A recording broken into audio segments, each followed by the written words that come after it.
specific things that have changed a lot since you've been police chief. You're nearing the anniversary of your 4-year term, yes. Matriculation trial. I remember being in a car accident, minor accident, 4 years ago, and I got the phone and I dialed, and my first call, this is silly, was to my editor. And I said, I was involved in a fender bender. Somebody just rear-ended me. He said, where are you? I said, well, I was just leaving dinner in Grosse Pointe. And he said, where are you? And I said, I'm right here on the border of Grosse Pointe and Detroit. He said, which side? I said, Detroit. He said, go home. Do not wait for somebody to call, to come if you call the police. And I was horrified, and I called anyway, and I was told, well, somebody might be there, in an hour or so, but you can just come in and make a report. That does not happen now. That happened to me. I know that was true, but that does not happen now. Talk a little bit about the response time and how the officers are working now with people.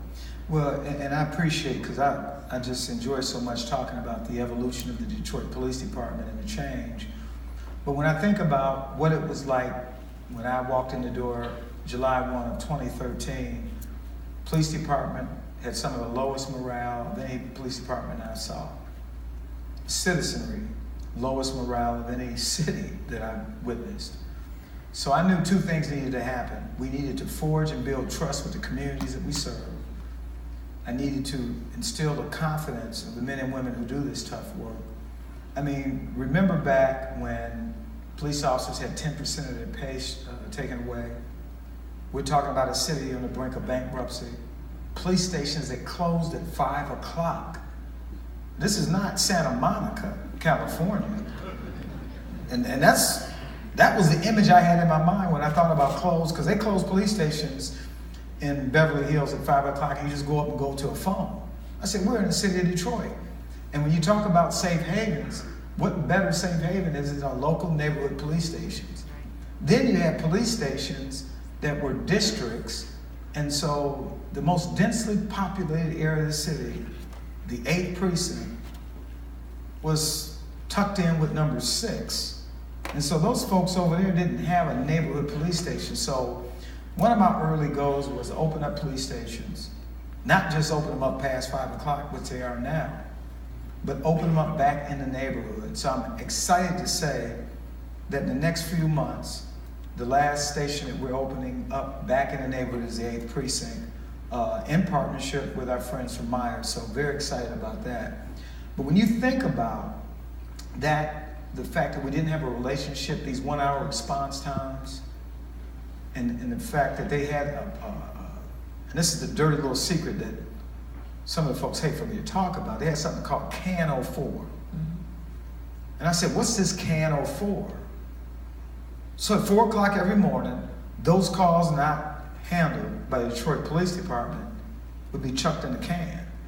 We'll get to them if we can, and So that's not service. And you can't instill a relationship with a community if you're not serving. Detroit deserves and expects the same type of service that goes on in Oakland and Macomb County. Bottom line. And so we changed that. And so now we have response times that make sense. We have categories of priority calls that are handled very quickly, sometimes lows of 10 to 12 to 14 minutes. And that's the averaged out, but most times you're getting there within 5 minutes. That's the way it works, and that's the way it should work. We also have a police department now, and this was asked by me by the officers when I walked in the door. One thing, well, they actually asked me for 2 things. Get rid of the command team, all of them. And 2, can we be police officers again? And I was stunned. And so those things did happen. Both of them did. And so now we have police officers that are engaged, who enjoy doing their work, who are not afraid to go out and serve all segments, every neighborhood in this city, no matter how dangerous. As you know, last quarter of last year, tragedy struck the Detroit Police Department. We lost 3 police officers. And certainly in between that, we had several instances where officers were ambushed. So it is dangerous work. But those officers, when I speak to them in the aftermath of violence, they tell me When can I go back to the streets? I'm ready to go out and continue to serve this community. So it makes me proud to talk about their service and their commitment to making Detroit a safer city. And so when you look at how we were able to increase and improve the morale of the men and women, but the community, we brought something forward called neighborhood police officers. And I will tell you, when we look at green light, I would put neighborhood police officers right there because they are the mini police chiefs of neighborhoods. And they have been embraced not only by the mayor's team, but also by the people who live and work in the city. And the good news is we just got budget approval to expand the neighborhood police officer initiative. So we're hiring 15 additional so that we can put more neighborhood police officers out in the communities. And I will tell you, when you look at our neighborhood policing efforts here in Detroit, we rank very high as compared to other cities. And that's why you don't see some of the issues. And we're no different. We have officer-involved shooting incidents that at times results in fatality. In fact, we just had one. But the key is the relationships, the fact that I have used and will continue to use the media very effectively to get the message out so that you know what we're doing, and also continue to build that trust that's so important in our neighborhoods. I want to ask a quick follow to that because, as you know, there's a little rumbling out in the neighborhoods outside of Midtown and downtown about not necessarily feeling equal to the citizens who are within the 7.2 square mile area. And Dan Gilbert, who has helped transform downtown and Midtown, has a private security force.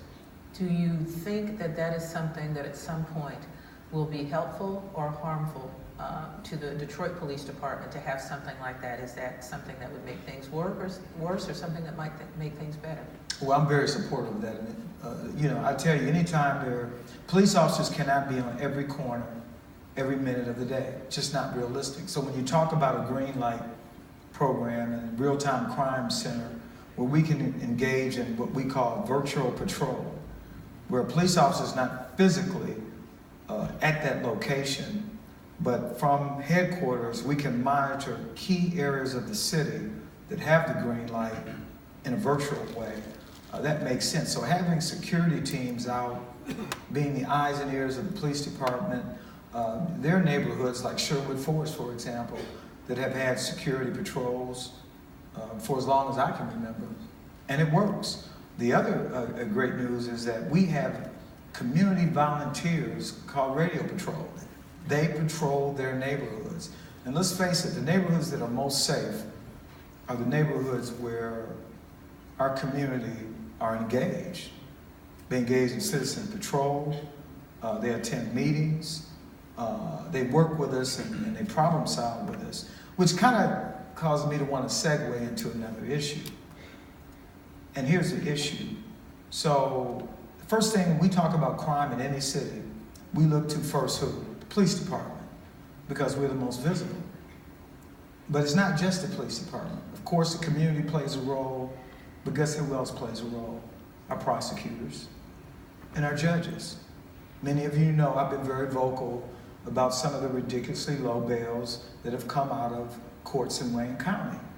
One example that comes to mind is an 84-year-old woman who was carjacked by a career criminal, an habitual criminal, what is referred to here in Michigan. This carjacker, who was armed, who carjacked, I'm trying to paint a picture, an 84-year-old woman, gets 3 years probation. So what message are we sending to those who want to engage in violence in the city of Detroit? We will make the arrest, I assure you of that. But if the prosecution is not there and the courts are not doing right, candidly, what are we to do? Because I will tell you what I know, having had conversations with some of my colleagues in Oakland and Macomb counties, doesn't happen. Does not happen. So if we're going to effectively turn this city around, we all need to be in sync. We have different roles that we play in the criminal justice system. But when I look at the turnaround in LA, I remember when I was in Los Angeles And Los Angeles had 2,000 murders annually.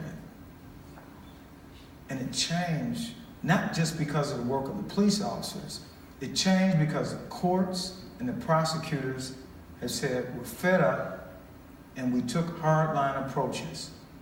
A gang member with a gun, there was a certainty of prosecution.